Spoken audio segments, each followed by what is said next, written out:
आम जो गुरु ग्रहण कला से सत मंत्र ग्रहण कर जो नाम पाइचे से सत नाम पाइचे मनन करने संगे संगे से इष्ट निष्ठ भाव कर्म कले प्रत्येक प्रति मुहूर्त कथा जदि आम चिंता करवा कार्य मन को नियोजित करवा कौन ना मन प्रफुल्ल रम से मनटी सुस्थ रमर शरीर का सुस्थ रखा किसी आवश्यक नहीं से आपे आपे देखिए आम कि सुस्थ तेणु आमर जो जीवन कौन ना दुईटी रही गोटे हूँ आलोकमय गोटे अंधारमय ताले आम जो आलोकित केत हुए ना जदि से ठाकुर से निर्देश अनुसार आम कर्म करवा आम जीव आलोकमय जीव तेणु आर प्रति मुहूर्त आमर जो देखते बर्तमान आमर से जो डीपीआर कथा कहते से जदि आम कार्य नियत रहा ताले आमर से मन कौन हे ना उत्फुल्लित हम चंचल हम सुष्ठ परिवेश सुंदर तेणु दिने जो ठाकुर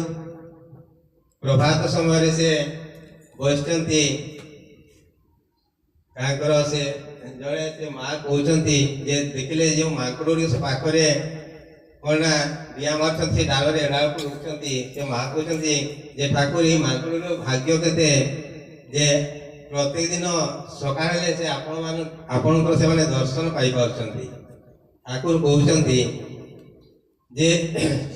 जे पाखे रहिले हेब नहीं जे पाखे रहिले जड़े से भक्त हुए ता कि नुहे जे से कौन दरकार ना ता मन भीतर से आविरता से ठाकुर को भल पाइबा एवं सेटा जदि न थाए से जेते पाखे रहिले किसी लाभ नहीं जदि से दूर रे थाई जदि ता मन से व्याकुलता थाए से आवेग थाए से ठाकुर को कर्म कर चंचल थाए निष्ठा थाए से भक्ति थाए भल पाइबा थाए ताले से दूर थाई से मत ठीक भाव से उपलब्धि कर किंतु पाखे थाई जदि से भावना नहीं ताले से किसी उपलब्धि कर पाइब ना तेणु आम ये सत्संग समस्त उपस्थित करछे जदि आम कर्म एवं अहरा आम जीवन टाक उत्सर्ग करवा आम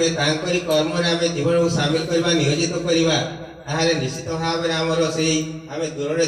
से समय थाऊ बा न थाऊ ताहले आम कौन हे ना आम से ही उपलब्धि कर जेपरिक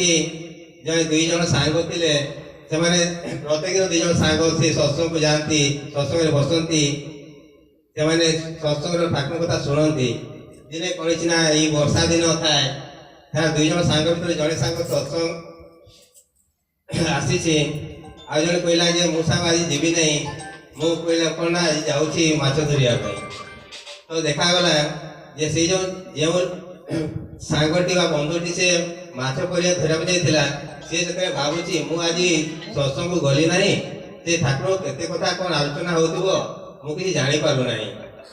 तेणु से माछ धरिया पैसा जाइए मनटी से ठाकुर पाखे अच्छी किंतु आउ जो बंधुटी तार सत्संग बसी सी भावुची सी आज भाईटी चलीगला मु गलिनी मु बहुत भूल करदेली आई से केते माछ धरी कि तार जो सत्संग बसी किंतु ठाकुर कथा तार ध्यान नहीं तार रही से माछ धरवा कथा ये कहबार तात्पर्य है आम जदि पाखरे थाऊ बा दूर थाऊ जदि प्रति मुहूर्त आम हृदय स्थापन करी कार्य आम सब सामिल रहा चिंता करवा ताहले आम जीवन टी सार्थक आम से आमर पंच महाजीवन जो कहे सुंदर सुष्टु होगा संगे संगे परिवेश सुंदर सृष्टि हो तेणु समय